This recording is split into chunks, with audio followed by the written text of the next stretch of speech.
loob sa bawat Pilipino at magbibigay ng tamang impormasyon para sa tahimik at maayos na Pilipinas. Police News Network, alagad ng batas, tagapagtaguyod ng balitang pulis, sandigan ng mamamayan, patnubay ng katotohanan. Na Kampo Krame, maghahatid ng pinakahuling kaganapan at nagbabagang balita. Ito ang PNN Police News Network. At ngayon, ang inyong mga tagapagbalita. Magandang araw, Bagong Pilipinas. Kami ang inyong alagad ng batas, tagataguyod ng balitang pulis. Patrolman Regan Robles mula sa PNP Aviation Security Group. At Patrolwoman Ronaldine Tanggiak mula sa Regional Mobile Force Battalion ng NCRPO, maghatid sa inyo ng tamang balita, kwento ng pulis at serbisyo para sa mamamayan. At ito ang PNP News Online. Ang pangunahing balita ng Police News Network, alagad ng batas, tagataguyod ng balitang pulis.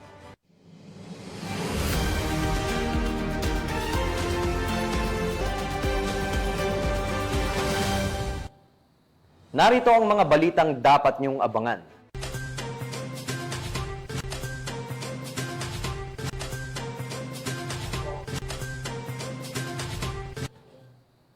Dalawang suspect arestado sa paglabag sa Access Device Regulation Act at estafa. Dalawang suspect sa robbery hold-up arestado sa Talisay City.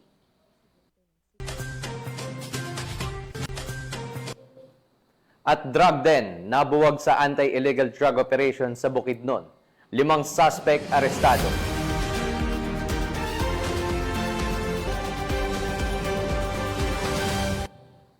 Narito ang mga balitang hatid ng ating PNN correspondents mula sa iba't ibang panig ng bansa.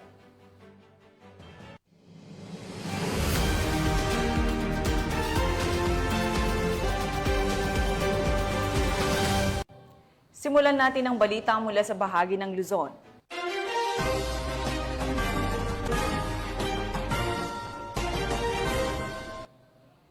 Naaresto ng mga tauhan ng Gapan City PNP ang 2 suspect na sangkot umano sa kaso ng paglabag sa Republic Act 8484 o Access Devices Regulation Act of 1998 at estafa sa isinagawang operasyon sa Gapan City, Nueva Ecija. Patuloy namang pinaiigting ng pambansang pulisya ang operasyon laban sa mga uri ng financial at cyber-related crimes upang maprotektahan ang publiko laban sa panlilinlang at iligal na gawain. Patrolwoman Janice Bulahaw sa report. Arestado ng mga otoridad ang 2 suspect na sangkot sa GCash scam na nagkakahalaga ng 64,000 pesos sa isinagawang operasyon sa San Leonardo, Nueva Ecija. Kinilala ang mga suspect na sina alias Jose, 23 taong gulang at alias Ed, 22 taong gulang, kapwa residente ng Sampaloc, Maynila. Ayon sa ulat, sila ay itinuro ng biktimang isang 55 anyos na sari-sari store owner mula Barangay Mahipon, Gapan City matapos mawalan ng 25,000 pesos at 39,000 pesos sa kanyang GCash account. Batay sa investigasyon ng Gapan City Police Station, modus ng grupo ang magsagawa ng sunod-sunod na cash-in transactions upang malito ang biktima. Habang ito'y abala, isa sa mga suspect ang kumuha ng larawan ng kaniyang cellphone screen nang lumabas ang one-time password na kalaunan ay ginamit upang makuha ang mga malaking halaga mula sa kaniyang e-wallet. Kasalukuyang nasa kustodiya ng Gapan CPS at mahaharap sa kasong estafa at paglabag sa RA 8484 o Access Devices Regulation Act of 1998. Patuloy namang tinutugis ng mga otoridad ang iba pang miyembro ng grupo. Nagbabala si Police Colonel Heril Dagwit Bruno, Provincial Director ng Nueva Ecija Police Provincial Office, na dumarami na ang kaso ng e-wallet scams.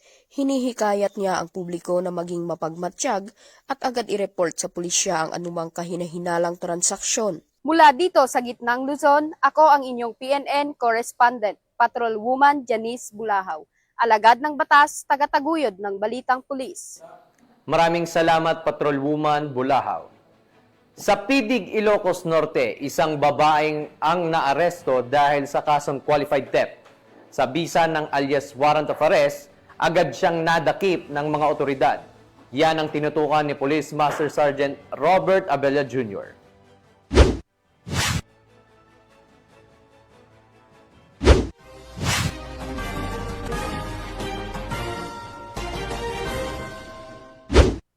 Arestado ang isang babae na may kasong qualified theft sa bayan ng Pidig, Ilocos Norte. Bandang alas 5:30 ng hapon nitong Agosto 27, ipinatupad ng Pidig Police katuwang ng iba pang unit ng PNP ang alias warrant of arrest laban sa isang 37 years old na babae na kinilala sa alias Isang. Ang warrant ay kaugnay ng criminal case number 11943-12 para sa kasong qualified theft na may rekomendadong piyansang 40,000 at inisyu ng korte sa Lawag City. Matapos maaresto, ipinaalam sa sospek ang kanyang mga karapatan, dinala sa istasyon para sa dokumentasyon at sinailalim din sa medikal na pagsusuri. Narito ang pahayag ng Chief of Police ng Pidig, Police Major Christian Lee G. Badwa. Noong August 27, 2025, nakakuha tayo ng information sa tulong ng ating mga Intel Tracker team na itong isang babae na galing ng Maynila ay umuwi upang mag-attend ng burol ng kanyang isang kamag-anak. At ito ay merong isang pending na warrant of arrest. At nung ating pinuntahan dun sa area ay positively nakita natin at na-identify natin itong isang babae na nandun nga sa isang barangay dito sa Pidig, Ilocos Norte. At atin ngang in-implement ang warrant of arrest sa pamamagitan ng paggamit din ng ating mga body-worn cameras. At atin siyang ni-return sa branch 12 dito sa Regional Trial Court dito sa Lawag at may recommended bail bond siya na 40,000 pesos. Napag-alaman namin na ang kaso ay nag-ugat sa isang trabaho niya noon dito sa Lawag wherein siya ay na-i-complain sa pagnanakaw ng cellphone sa kanyang pinagtatrabahuhan. At doon na nga naglabas ng warrant of arrest ang branch 12 ng Regional Trial Court ng Lawag at hindi pa siya nahanap way back 2024 last year at nagpunta siya ng Maynila. Yun nga lang nung umuwi na siya dito, nalaman at na-track siya at doon na natin in-implement ang warrant of arrest. Nasa kustodiya na ngayon ng Pidig Police Station ang suspect para sa kaukulang disposisyon ng korte.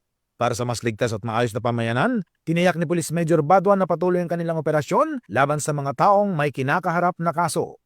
Mula dito sa Ilocos Region, ako po ang inyong PNN correspondent, Police Master Sergeant Robert Abella Jr., alagad ng batas, tagataguyod ng Balitang Pulis.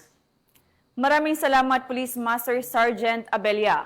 Walang takas ang dalawang lalaki sa isinagawang operasyon sa Aroroy, Masbate dahil sa paglabag sa Republic Act 10591 o Comprehensive Firearms and Ammunition Regulation Act. Yan ang tinutukan ni Patrolwoman Jeradel Loterte. Dalawang binata matapos makuha na ng hindi lisensyadong baril, bala at patalim sa loob ng isang KTV bar sa Barangay Bagauma, Aroroy, Masbate. Kinilala ang mga suspect na si alias Bert at Enzo, parehong 24 na taong gulang at mga magsasaka. Sa ulat ng Aroroy Municipal Police Station, nagsagawa ng mobile patrol ang mga pulis nang may isang concerned citizen na lumapit at nagsabing may dalawang lalaki umanong armado na hindi na matukoy ang uri ng baril sa nasabing lugar. Agad na nagtungo sa lugar ang mga pulis kasama ang testigo saka nakita ang isang kalibre 45 pistol na nakasukwit sa baywang ni Bert na may kasamang magazine na naglalaman ng 3 bala. Samantala, na-recover naman kay alias Enzo ang isang magazine para sa kalibre 45 na may 8 bala at 2 patalim. Aresto ang dalawang akusado matapos na wala na silang naipakitang kaukulang dokumento para legal na magmay-ari o makapagpadala ng mga nasabing armas at bala. Sila ay idinala na kasama ng mga nakumpiskang ebidensya sa Aroroy MPS para sa wastong dokumentasyon at kaukulang disposisyon. Mula dito sa Legazpi City, Albay, ako ang inyong PNN correspondent, Patrolwoman Jeradel Loterte, alagad ng batas, tagataguyod ng Balitang Pulis. Maraming salamat, Patrolwoman Loterte. Isang lalaki ang arestado ng Pasay PNP at Philippine Drug Enforcement Agency matapos makumpiskahan ng iligal na droga sa Pasay City. Tinutukan niya ni Patrolwoman Ivy Corporal. Arestado ang isang lalaki sa isinagawang bypass operation ng pinagsanib na puwersa ng Station Drug Enforcement Unit ng Pasay City Police Station at Philippine Drug Enforcement Agency bandang alas 11:25 ng gabi sa St. Peter Street, lungsod ng Pasay nitong Agosto 27 taong kasalukuyan. Kinilala ang sospek na si alias Gas, 18 anyos at residente ng Pasay City. Narecover mula sa sospek ang 6 na pirasong plastic sachet na naglalaman ng hinihinalang shabu na may timbang na 4.91 gramo at may standard drug price na 33,388 pesos, isang 500 peso bill at isang walang lamang Marlboro Black cigarette pack. Kasalukuyang nasa kustodiya ng Station Drug Enforcement Unit ng Pasay City Police Station ang sospek at ang mga nakumpiskang ebidensya ay isinumiti sa Southern Police District Forensic Unit para sa pagsusuri. Si alias Gas ay mahaharap sa kasong paglabag sa Section 5 at 11, Article 2 ng Republic Act 9165 o mas kilala bilang Comprehensive Dangerous Drug Act of 2002. Mula dito sa Camp Bagong Diwa, Taguig City, ako po ang inyong PNN correspondent, Patrolwoman Ivy Corporal, alagad ng batas, tagataguyod ng Balitang Pulis. Maraming salamat, Patrolwoman Corporal. Nakumpiska ng mga operatiba ng Criminal Investigation and Detection Group ng Cordillera ang isang baril at mga bala mula sa isang individual sa bisa ng search warrant na ikinasa sa rehiyon. Patrolwoman Jomalyn Kakanindin sa balita. Sa mas pinigting na kampanya ng kapulisan ng Cordillera laban sa kriminalidad at iligal na armas, nakumpiska ng CIDG Cordillera sa ilalim ng pamumuno ni Police Colonel Redante Ariza ang isang caliber 45 na baril na may serial number, isang magazine at 6 na bala sa isang individual matapos isagawa ang uplan paglalansag Omega sa bisa ng search warrant sa Santa Marcela, Apayao nito lamang ika-28 araw ng Agosto taong kasalukuyan. Matagumpay ang operasyon dahil sa pagtutulungan ng mga operatiba sa pangunguna ng CIDG Apayao Provincial Field Unit, katuwang ang Santa Marcela Municipal Police Station, RIU 14 at ng Apayao Police Provincial Office. Isinagawa ang pag-imbentaryo sa mga nakumpiskang ebidensya sa mismong lugar at harap ng arestado na sinaksihan ng kinatawan ng lokal na pamahalaan ng nasabing lugar. Matapos basahan ng kanyang karapatan sa salitang kanyang naiintindihan, dinala ang arestado sa tanggapan ng pulisya para sa tamang dokumentasyon at wastong disposisyon. Mahaharap ngayon ang arestado sa kasong paglabag sa RA 10591 o mas kilalang Comprehensive Firearms and Ammunition Regulation Act. Ang matagumpay na operasyon ay patunay na ang pambansang pulisya ay mas pinapaigting ang pagpapatupad ng batas upang mapanatiling ligtas at payapa ang komunidad tungo sa isang bagong Pilipinas. Mula dito sa rehiyon ng Cordillera, ako ang iyong PNN correspondent, Patrolwoman Jomalyn Kakanindin, alagad ng batas, tagataguyod ng Balitang Pulis. Maraming salamat, Patrolwoman Kakanindin. Bilang bahagi ng patuloy ng kampanya ng pambansang pulisya sa pagbibigay kaalaman sa kabataan, nagsagawa ng lecture ukol sa Emergency 911, anti-bullying at anti-fake news para sa mga mag-aaral ng Tugigaraw West Central School, Tugigaraw City. Yan ang balitang hatid ni Patrolwoman Lainey Lorenzo.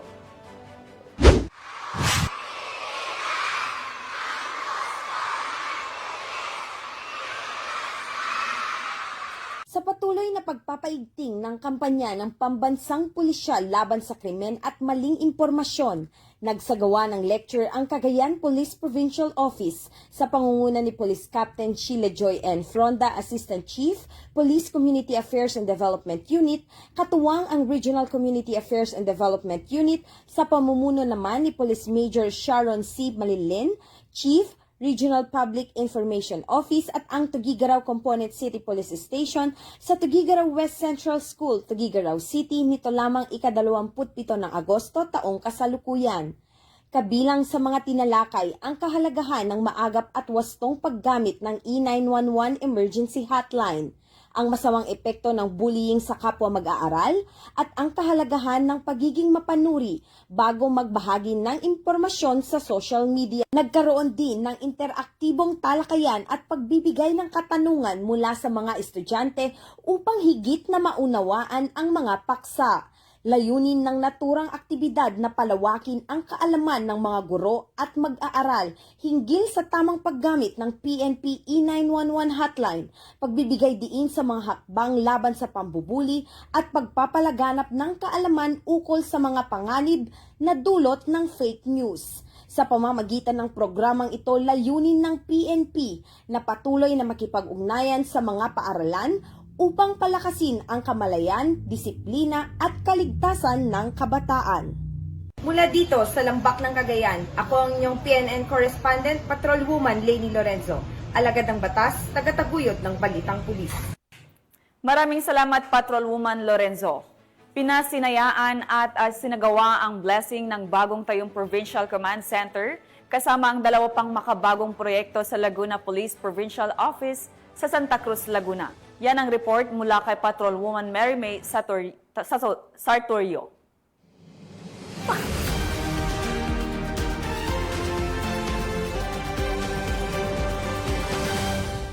Matagumpay na nailunsad ang mga makabagong proyekto ng Laguna Police Provincial Office nito lamang ika-28 ng Agosto 2025 na ginanap sa Camp Brigadier General Pasiano Rizal, Barangay Bagong Bayan, Santa Cruz, Laguna. Sa pangunguna ni Police Colonel John R. Yupio, Acting Provincial Director ng Laguna Police Provincial Office, inilunsad ang command center na magsisilbing sentro ng monitoring ng mga CCTV mula sa iba't ibang police stations sa Laguna. Isang hakbang para sa mas ligtas na komunidad. Kasabay nito, isinagawa rin ang turnover ng mga bagong sasakyan para sa mas pinaigting na patrolling at police visibility ng mga kapulisan ng Laguna, na mula sa suporta ni Governor Marisol Sol Aragones. Inilunsad din ang kauna-unahang Provincial Cyber Response Team sa lalawigan upang labanan ang mga banta sa digital na seguridad. Ang nasabing aktibidad ay dinaluhan ng mga punong bayan ng Laguna, district representatives, LGUs, Laguna Advisory Group, mga media personnel at si Mr. Jerry L. Pelayo, Provincial Administrator ng Laguna, na kumatawan kay Honorable Sol Aragones, Governor ng Laguna bilang panauhing pandangal at tagapagsalita. Kasama rin si Reverend Father Christian Completo, Parochial Vicar ng Immaculate Conception Parish, na nanguna sa panalangin at pagbabasbas ng mga bagong proyekto ng Laguna PPO, upang maging gabay at ligtas ang bawat hakbang ng kapulisan para sa kapakanan ng mamamayan.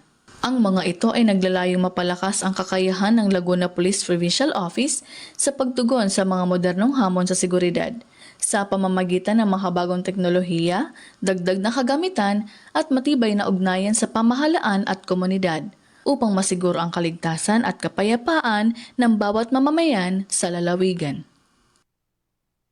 Mula rito sa Laguna Police Provincial Office, ako ang Police News Network Correspondent, Patrolwoman Sartorio. Alagad ng batas, tagataguyod ng Balitang Pulis. Maraming salamat, Patrolwoman Sartorio. Pinangunahan ng Police Regional Office Mimaropa ang isang forum na may temang War on Truth na layong palakasin ang kampanya laban sa pagkalat ng fake news sa rehiyon. Magbabalita dyan si Patrolwoman Dara Falogme. Pinangunahan ng Police Regional Office Mimaropa sa pamumuno ni Police Brigadier General Roel Cuevas Rodolfo ang matagumpay na pagsasagawa ng isang anti-fake news consultative forum na may temang Truth Matters, Empowering Communities Against Misinformation, Disinformation, Malinformation sa Camp Brigadier General Efegenio C. Navarro, Barangay Suki, Calapan City, nito lamang Agosto 28 taong kasalukuyan. Bilang bahagi ng aktibidad, isinagawa ang isang arrival honors para kay Brigadier General Melencio Ragudo, Commander ng 23rd Infantry Bantay Kapayapaan Brigade, 2nd Infantry Division, Philippine Army, na nagsilbing pangunahing panauhin sa nasabing forum. Layunin ng aktibidad na pagtibayin ang ugnayan ng mga ahensya ng pamahalaan, law enforcement units, civil society, at media sa pagtugon sa banta ng misinformation, disinformation at malinformation. Kabilang sa mga nagsilbing tagapagsalita ang mga kinatawan mula sa Philippine Information Agency, Department of Information and Communication Technology, at Regional Anti-Cybercrime Unit 4B. Sa kanyang mensahe, binigyan diin ni Police Brigadier General Rodolfo na ang maling impormasyon ay hindi lamang suliranin ng komunikasyon, kundi isa ring seryosong isyong pangsiguridad. Aniya, kapag hinayaan ang kasinungalingan na kumalat, humihina ang ating mga institusyon, nawawala ang tiwala ng mamamayan at nalalagay sa panganib ang kapayapaan at kaayusan. Hinihikayat niya na ang lahat ng sektor na makiisa at magsilbing tagapagtanggol ng katotohanan sa pang-araw-araw na buhay. Isa sa mga tampok ng programa ay ang panunumpa ng paninindigan at suporta kung saan sama-samang nangako ang mga kalahok na maging katuwang sa paglaban ng pekeng balita at tiyakin na mananatiling haligi ang katotohanan para sa kapayapaan, kaayusan at mabuting pamahalaan. Sa pamamagitan ng forum na ito, muling pinatunayan ng Police Regional Office Mimaropa ang kanilang pangako sa malawakang edukasyon sa publiko, ligtas na komunidad at aktibong pakikibahagi sa pagbabantay sa katotohanan, lalo na sa gitna ng mga hamon ng makabagong teknolohiya at digital na impormasyon. Mula dito sa home of the Police Eco Warriors, Calapan City, Oriental, Mindoro, ako ang inyong PNN correspondent, Patrolwoman Dara Falogni, alagad ng batas, tagataguyod ng balitang pulis. Maraming salamat, Patrolwoman Falogni. Tunghayan naman natin ang mga balita mula sa Visayas.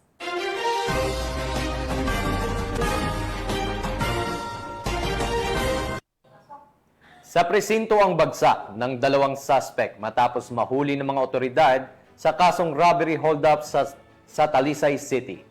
Tinitiyak naman ng PNP na paiigtingin pa ang kanilang presensya at operasyon upang matiyak ang kaligtasan at seguridad ng mga residente. Ang report mula kay Patrolwoman Judith Nicanor.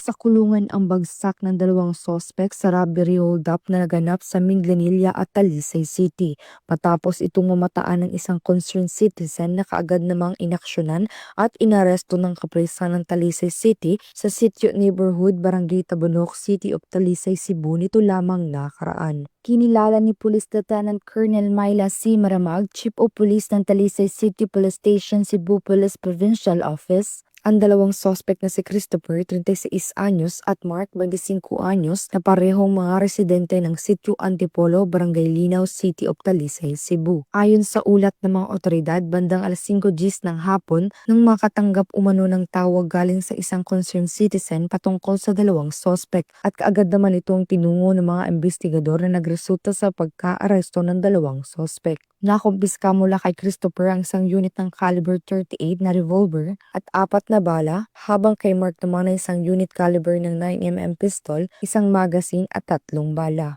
Samantala, kasalukuyang nasa kustodiya ng Talisay City Police Station ng mga sospek at maharap ang mga ito sa kasong robbery at paglabag sa Republic Act 10591 o Comprehensive Firearms and Ammunition Regulation Act. Magandang araw po sa ating lahat. Isang paalala lamang po para sa kaligtasan ng bawat isa sa atin. Sa panahon po ngayon, mahalaga pong maging mapagmatsyag at maingat sa ating kapaligiran upang makaiwas na maging biktima ng mga masasamang loob, lalo na ng hold-up. Iwasan po natin ang paggamit ng cellular phone o kahit anumang gadget habang naglalakad sa kalsada.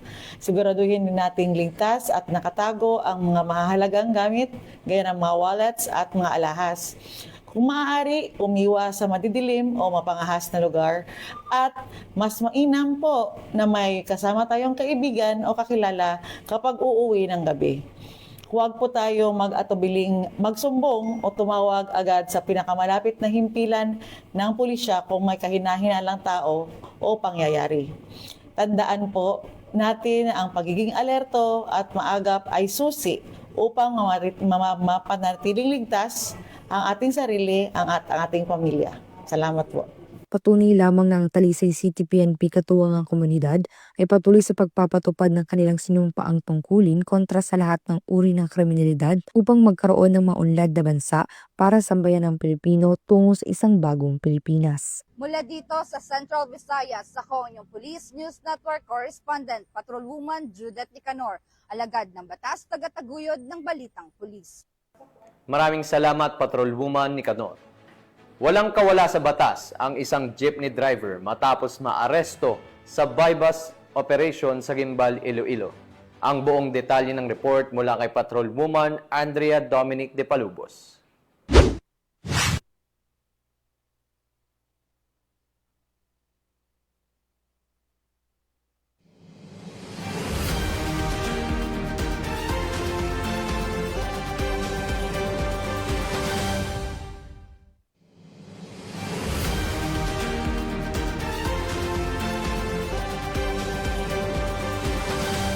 Arestado ang isang jeepney driver sa isang matagumpay na operasyon kontra iligal na droga sa Barangay Santa Rosa, Laguna, Gimbal, Iloilo.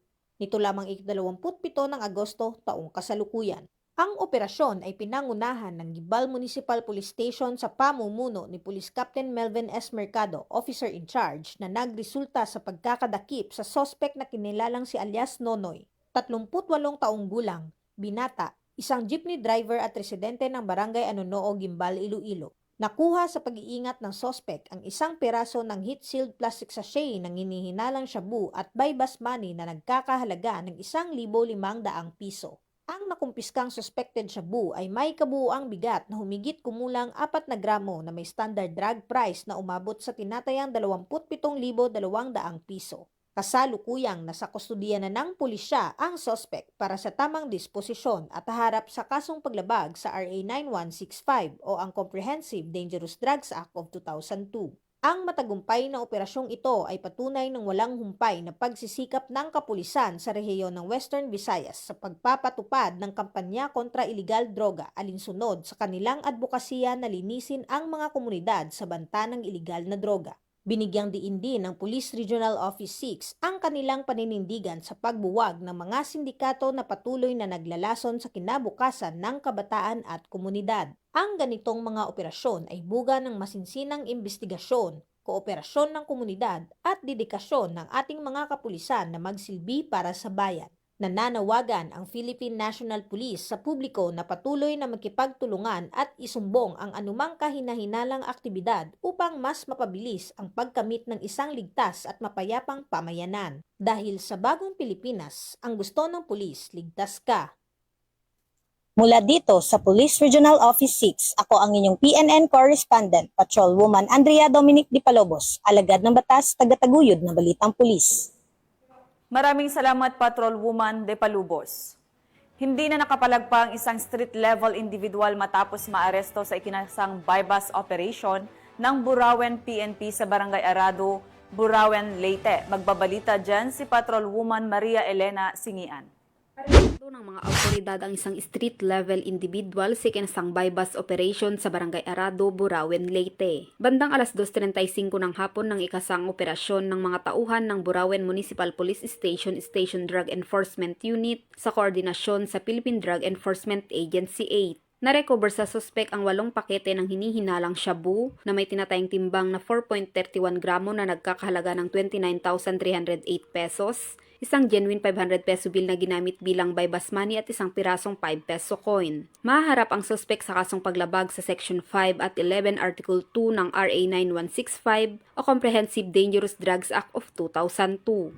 Bunga ng pinaigting na kampanya laban sa legal na droga, matagumpay na isagawa ng Burauen PNP katuwang ang iba pang ahensya ng pamahalaan ang operasyong naglalayong tiyakin ang kaayusan at kapayapaan sa nasasakupan. Dahil sa bagong Pilipinas, ang gusto ng pulis, ligtas ka. Mula dito sa Eastern Visayas, ako ang inyong PNN Correspondent, Patrolwoman Maria Elena Singian, alagad ng batas, tagataguyod ng Balitang Pulis. Maraming salamat, Patrolwoman Singian. Narito naman ang mga balita mula sa bahagi ng Mindanao.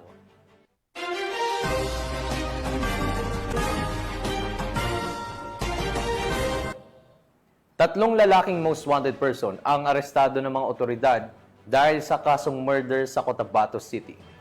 Sinisiguro naman ng PNP na kanilang ipagpapatuloy ang maigting na operasyon laban sa mga wanted persons upang matiyak na mananagot ang mga lumalabag sa batas at mapanatili ang kapayapaan at kaayusan sa komunidad. Patrolwoman Leonora Gawang sa balita. Arestado ng Cotabato City PNP ang tatlong lalaki na provincial at municipal most wanted person sa kasong murder sa Purok San Jose MB, Tamuntaka, Cotabato City nito lamang ika-27 ng Agosto taong kasalukuyan. Kinilala ni Police Colonel Giben M. Bongkayaw, City Director ng Cotabato City Police Office, ang mga suspect na sina alias Sanip, 47 na taong gulang, alias Pe, 32 na taong gulang at alias Fai, 21 na taong gulang na pare-parehong residente ng nasabing lungsod. Bandang alas 7:20 ng gabi nang isagawa ang Manhunt Charlie Operation ng mga tauhan ng Cotabato City Police Station 3, katuwang ang Datudin Sinswat MPS Maguindanao del Norte PNP na nagresulta sa pagkakahuli sa mga suspek sa bisa ng warrant of arrest sa kasong murder na walang inirekomendang piyansa. Samantala, kasalukuyang nasa kustodiya ng Police Station 3 ang mga naarestong suspek para sa dokumentasyon at tamang disposisyon. Ang matagumpay na operasyon na ito ay nagpapakita na ang mga kapulisan ng Cotabato City PNP ay hindi titigil sa kanilang sinumpaang tungkulin na sugpuin ang anumang uri ng kriminalidad upang mapanatili ang kaayusan at kaligtasan ng bawat mamamayan sa kanilang nasasakupan. Mula rito sa rehiyon ng Bangsamoro, ako ang inyong Police News Network Correspondent, Patrolwoman Leonora Gawang, alagad ng batas, tagataguyod ng balitang pulis. Maraming salamat, Patrolwoman Gawang.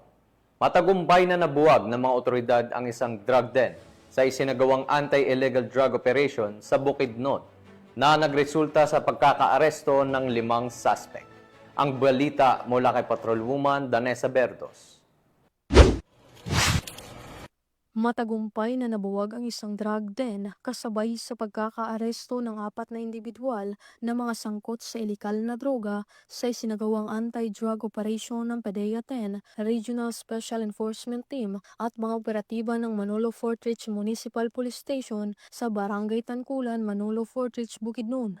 Kinilala ng mga otoridad ang 5 individual na sina alias Melody, babae 24 na taong gulang, at isang drug den maintainer alias Wendell, lalaki 29 na taong gulang, isang co-maintainer ng drug den alias Rayban, 20 taong gulang, alias Liloan, lalaki 24 na taong gulang, at alias Maricar, 49 na taong gulang, babae na mga bisita ng drug den at residente ng nasabing lugar. Sa sinagawang anti-drug operation ay matagumpay na nabuwag ang isang drug den at pagkakaaresto ng mga suspect na nakuhanan ng 19 na pakete ng ininalang shabu na may bigat na 11.9 na gramo at may standard drug price na 74,800 pesos, isang 1,000 peso bill na ginamit bilang buy-bust money at iba pang mga non-drug items. Nahaharap ang mga suspect sa kasong paglabag sa RA 9165 o Comprehensive Dangerous Drugs Act of 2002. Mula dito sa Northern Mindanao, ako yung Police News Network Correspondent, Patrolwoman Danessa Berdos, alagad ng batas, tagatagilod ng balitang pulis. Salamat, Patrolwoman Berdos. Huli ang isang lalaki matapos mahulihan ng hindi lisensyadong baril sa ikinasang checkpoint operation ng kapulisan sa Davao City. Nakibalita dyan si Patrolwoman Reyna Rose Disipulo. Arestado ang lalaki matapos mahulihan ng hindi lisensyadong baril sa isang fixed checkpoint sa Likanan, Lasang, Davao City. Bandang alas 11:30 ng umaga noong Agosto 28. Ayon sa ulat, nagsagawa ng checkpoint ang matauhan ng Bunawan Police Station, 2nd City Mobile Force Company at Task Force Davao sa nasabing lugar. Habang sinisagawa ang inspeksyon, nasabat sa albrasado na may dalang isang .38 caliber revolver na may lamang 2 buhay na bala. Ngunit walang naipakitang kaukulang dokumento o lisensya para dito. Nakaharap ngayon ang sospek sa kasong paglabag sa Republic Act 10591, kilala bilang Comprehensive Firearm and Ammunition Regulation Act. Patuloy ang paalala ng mga otoridad sa publiko na iwasan ang pagdadala ng anumang uri ng armas na walang kaukulang pahintulot upang mapanatili ang kapayapaan at kaayusan sa komunidad. Sa Police Regional Office 11, ako ang inyong PNN Correspondent, Patrolwoman Reyna Rose Disipulo, alagad ng batas, tagataguyod ng balitang pulis. Maraming salamat, Patrolwoman Disipulo. Nasa kote ang 2 high-value target sa ikinasang buy-bust operation ng mga operatiba ng PNP sa Kidapawan City sa lalawigan ng Cotabato. Ang balita mula kay Patrolwoman Jovelyn Dodoso.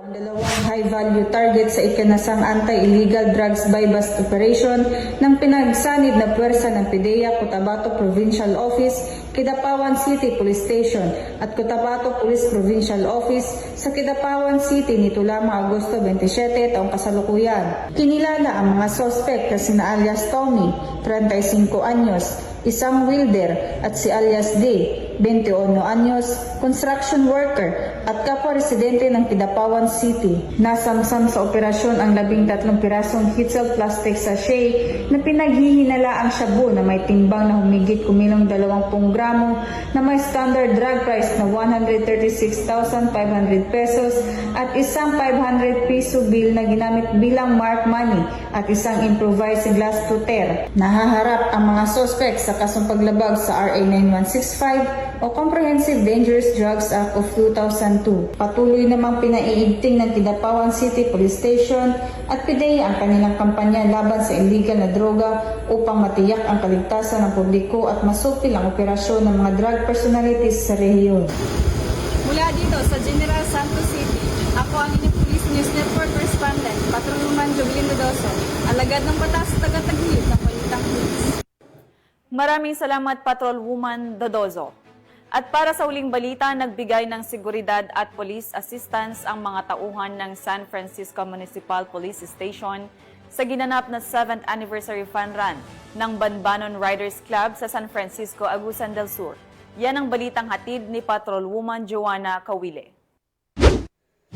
Nakiisang mga tauhan ng San Francisco Municipal Police Station sa pangunguna ni Police Lieutenant John Jair Arsenio, Officer in Charge, sa ginanap na 7th Anniversary Fun Run ng Banbanon Riders Club na ginanap sa Barangay Banbanon, San Francisco, Surigao del Norte.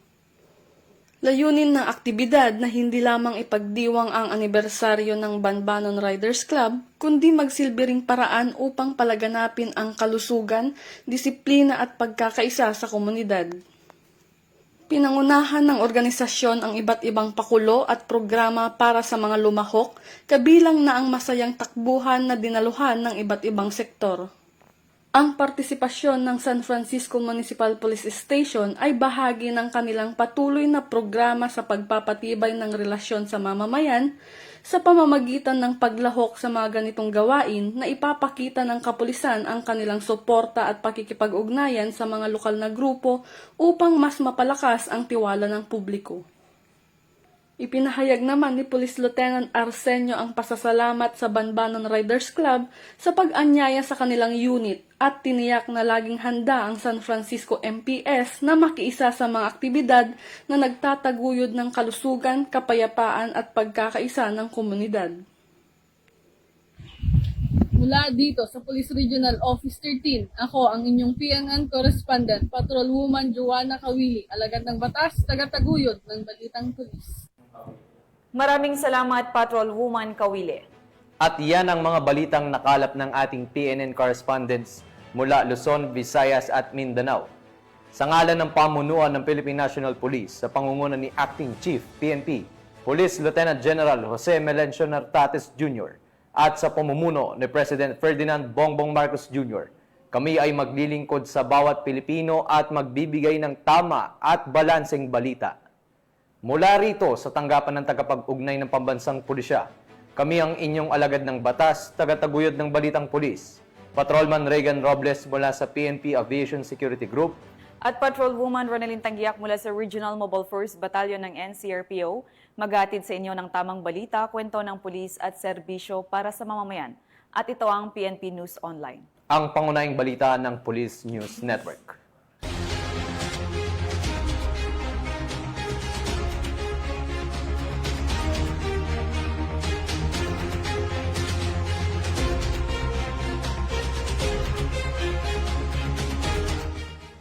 Police News Network, alagad ng batas, tagapagtaguyod ng Balitang Pulis.